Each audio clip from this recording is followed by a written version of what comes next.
بسم الله الرحمن الرحيم. أحباء الصف الرابع الابتدائي، أهلا ومرحبا بكم مرة أخرى. معكم معلمة اللغة العربية مي السمان، والنهاردة هنبدأ مع بعض درس أقسام الكلمة. تعددت أقسام الكلمة في اللغة العربية وتنوعت، واليوم سنتعرف عليها بالتفصيل. تعالوا معا نقرأ الأمثلة.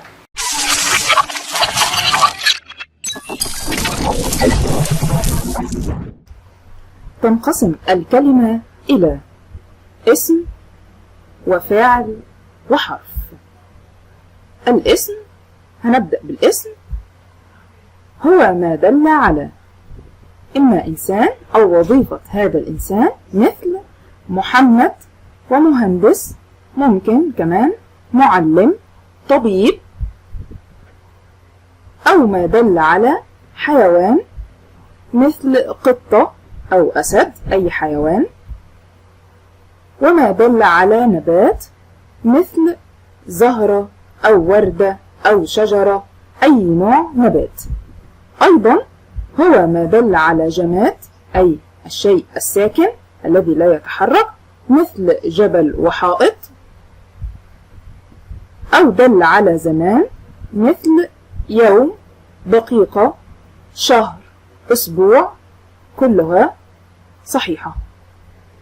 أو ما دل على مكان مثل شارع، مصر، دولة أو بلدة. وما دل على معنى الاحترام، الإخلاص، الصداقة، الوفاء. وما دل أيضا على أسماء إشارة درسناها في السابق، سواء كانت للقريب أو للبعيد، أو الضمائر والأسماء الموصولة.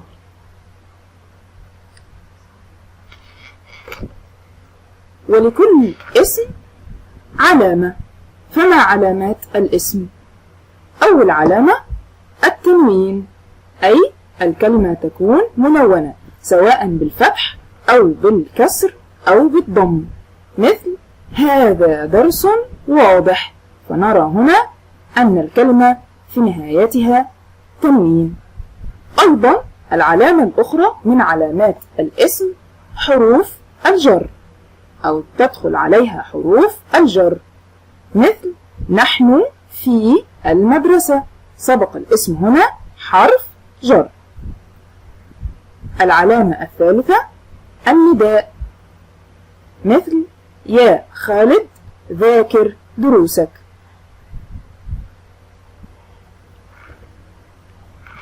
أيضا دخول الألف واللام، رأيت القرد في الحديقة. لدينا هنا القرد فيها ألف ولام، وأيضا الحديقة تبدأ بالألف واللام، إذن هي كلمة قبلت الألف واللام، إذن نوعها اسم. وأخيرا التاء المربوطة، مثل هذه وردة. وبعض الأسماء أيضا تنتهي بالتاء المربوطة، مثل فاطمة. إذن هنستنتج مع بعض أن الاسم هو ما دل على إنسان، حيوان، نبات، جماد، زمان أو مكان، وصفة ومعنى، وأيضا أسماء الإشارة والضمائر والأسماء الموصولة. نأتي الآن للقسم الثاني من أقسام الكلمة. القسم الثاني من أقسام الكلمة وهو الفعل. والفعل هو ما دل على حركة أو عمل أو حدث يحدث في زمن محدد. وأنواعه الماضي والأمر وأيضا المضارع. فما هو الفعل الماضي؟ الفعل الماضي هو ما دل على حدوث عمل في الزمن الماضي، أو ببساطة هو الفعل الذي انتهى حدوثه، مثل ذهبت إلى المدرسة، فالفعل هنا انتهى حدوثه، ذهبت إلى المدرسة. المثال الثاني طلع النهار. وأيضا عادت سعاد من العمل. إذن الفعل الماضي في المثال الأول ذهبت، وفي المثال الثاني طلع، وفي المثال الثالث عادت. أما النوع الثاني من الأفعال هو الفعل المضارع. الفعل المضارع هو ما دل على حدوث عمل في زمن الحاضر أو المستقبل. ما معنى ذلك؟ مثل يكرم الله المخلصين. أيضا تكتب، ما زالت هند تكتب الدرس. ولم أهمل واجبي. ما علامات الفعل المضارع؟ الفعل المضارع له علامات محدودة. أولا يبدأ بحرف من حروف كلمة أنيت التي تدل على زمن المضارع، الهمزة والنون والياء والتاء، مثل آكل أو نأكل أو تأكل أو يأكل، كلها حروف تدل على زمن المضارع. العلامة الثانية دخول السين أو سوف، مثال سألعب، ستكتب، سنسافر. سوف ألعب، سوف يكتب، سوف نسافر. إذن دلت على حدوث الفعل في زمن المستقبل. نأتي للنوع الأخير، الأمر. فعل الأمر وهو الذي يدل على طلب، أمر من اسمه يدل على طلب القيام بفعل محدد. أمثلة: تعاون، أنا هنا بأمر بالتعاون، تعاون مع جيرانك. أيضا ذاكري دروسك، نظفي غرفتك، احترم أبويك. كلها هنا أفعال أمر. إذن الفعل هو ما دل على حدوث حدث أو عمل في زمن إما الماضي أو الحاضر أو المستقبل. تعالوا معا نعرف القسم الثالث. القسم الثالث من أقسام الكلمة هو الحرف. الحرف هو الذي لا يكتمل معناه إلا مع غيره، يعني بمفرده لن نفهم شيء إلا إذا وضعناه مع كلمة أخرى أو في جملة. أنواع الحرف أخذنا قبل كده حروف الجر وحروف النفي وأيضا حروف العطف، وهناك حروف أخرى لكن هنركز على الحروف دي في هذا العام. إذن دعونا نتذكر أيضا حروف الجر. حروف الجر هي من، إلى، عن، على، في، الكاف، اللام، الباء. طيب ما إعراب حروف الجر والاسم الواقع بعد حرف الجر؟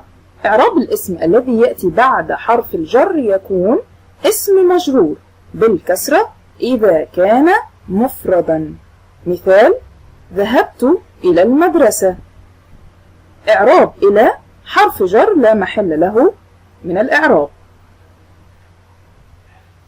المدرسة اسم مجرور بحرف الجر إلى وعلامة جره الكسرة لأنه مفرد. ننتقل إلى حروف العطف. الواو، ثم، فا، أو. مثال: سأقرأ كتابا أو مجلة، سأذاكر ثم ألعب. وأخيرا حروف النفي، لم، ولن، ولا. مثال: لن أرسم على الحائط، لا مؤمن كاذب. أيضا لم أهمل واجبي. ننتقل إلى التدريبات. السؤال الأول: حدد ما يدل عليه كل اسم من الأسماء التالية. العصفور طبعا هو اسم حيوان، كرسي جماد، نشيطة صفة، زهرة نبات، التلميذ اسم إنسان، وسبورة اسم جماد. السؤال الثاني: ضع كلمة مناسبة مكان النقط وبين نوعه. حمل الهواء البخار إلى أعلى. نوع الكلمة هنا حرف جر. توقف عن العمل. يتوقف الجهاز عن العمل.